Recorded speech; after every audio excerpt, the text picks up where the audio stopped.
My friend Gary from Winnipeg is sailing his 18-meter yacht Avalanche around the world.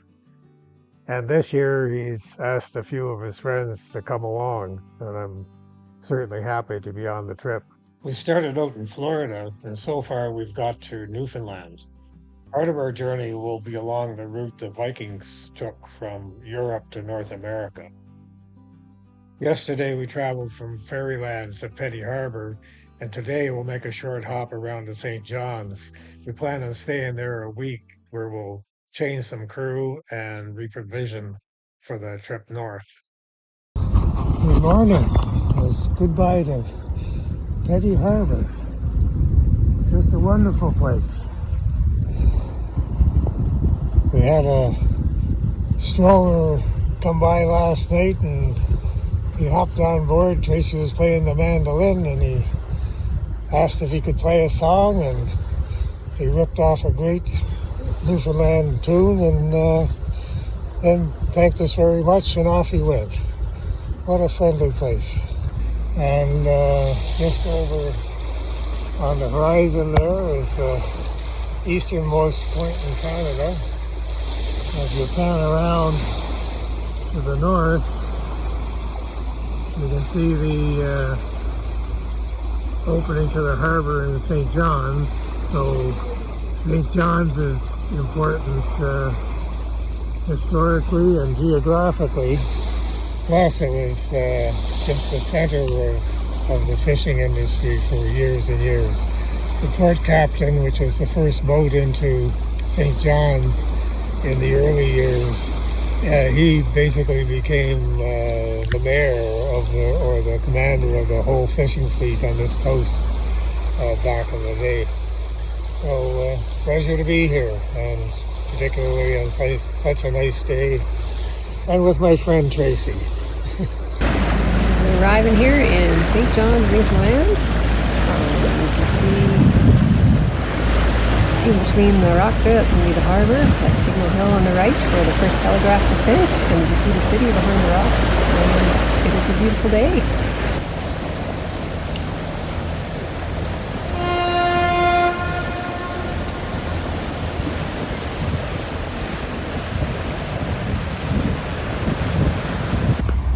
Chased into the harbor by a 73-meter fishing boat. It was all very controlled, though. We knew he was there. He knew we were there. St. John's Harbor is just a feast for the eyes. It's a fishing harbor and a major shipping port, and there's boats of all sorts and sizes, and the waterfront itself is right close to downtown. Originally, we were assigned a back corner of the harbor to dock in, but Gary wisely wrangled a better position right at the foot of George Street near Action Central, as far as the social St. John's is concerned. Today marks the midway point in our cruise from Florida to Europe, and while we're in St. John's, we'll be changing crew and reprovisioning for the trip north. Crew member Charlie is back with us after a week away. Martin from Wales and Lindsay from Winnipeg will be joining us on our trip across the Atlantic. Jackie is Gary's better half and co-owner of Avalanche, and is back to take charge of reprovisioning for the rest of our journey.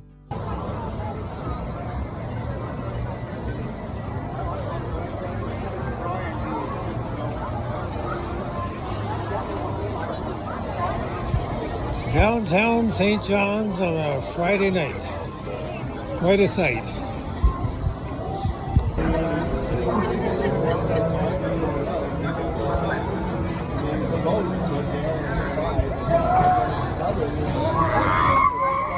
Tracy took this picture of us downtown.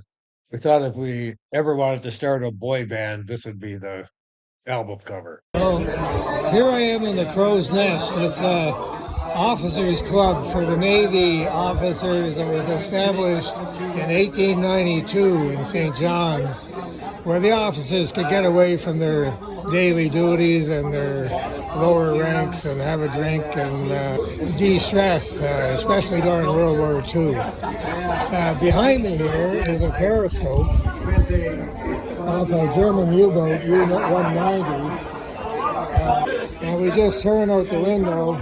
You can see St. John's Harbor, but the place is just full of Navy memorabilia, and it's quite an honor to be here.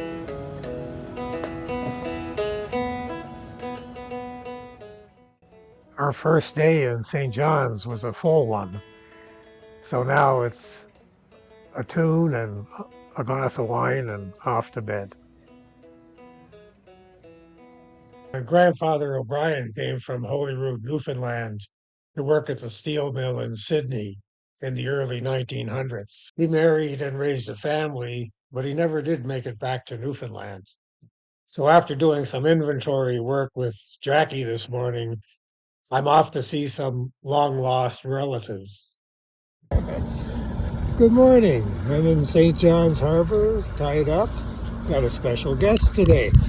It is my newly found first cousin, once removed, Teresa Ennis from Holyrood. And she came, she's picking me up from Avalanche. And she's taking me to Holyrood to see the rest of her family. And there was talk of fish cakes and codfish. And cod, yes. So, and fried cod with scrunchions. Oh my God, I think I've died and gone to heaven. So here we are at Helen's kitchen, and there's Teresa cooking up some cod. With scrunchions. Oh, with scrunchions, and there's some gravy over there.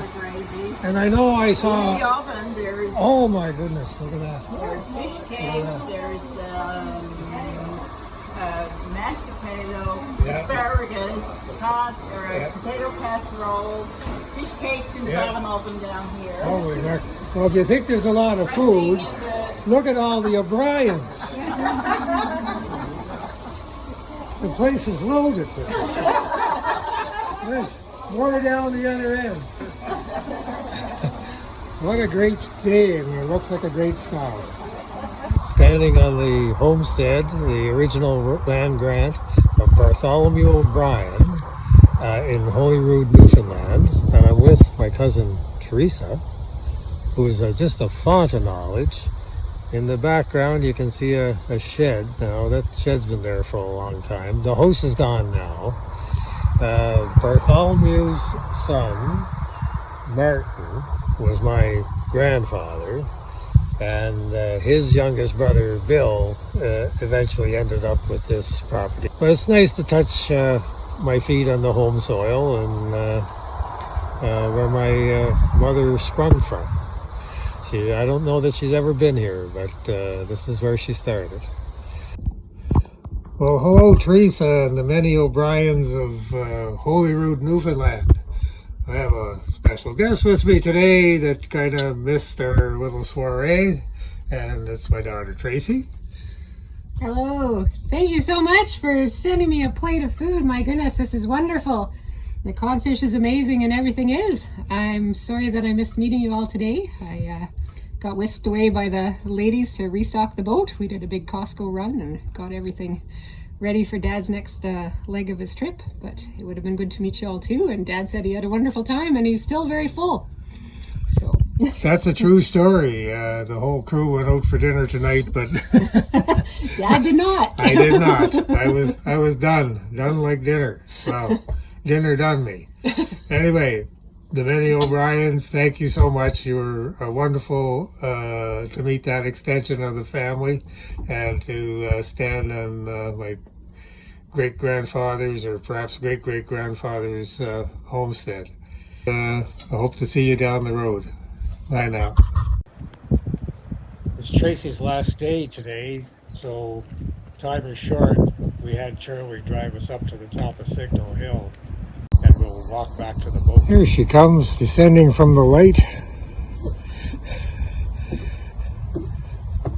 When are we going to be there, you ask? At least we're Another mile? at least we're going downhill. Yes, thank you, Charlie. We're feeling pretty good about ourselves walking down the hill till we met this lady. She was jogging up with a baby on her back. She's my hero.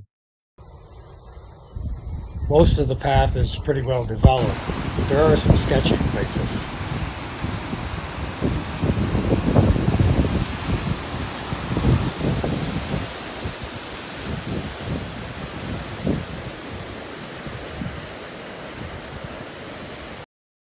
So Tracy left for Winnipeg today.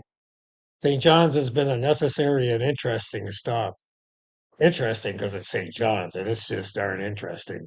And necessary because we had to refuel and reprovision for the trip north. And we'll get into that in the next episode. We'll catch you down the road. Here we are, sailing north for St. Anthony out of Fogo Harbor. We left today.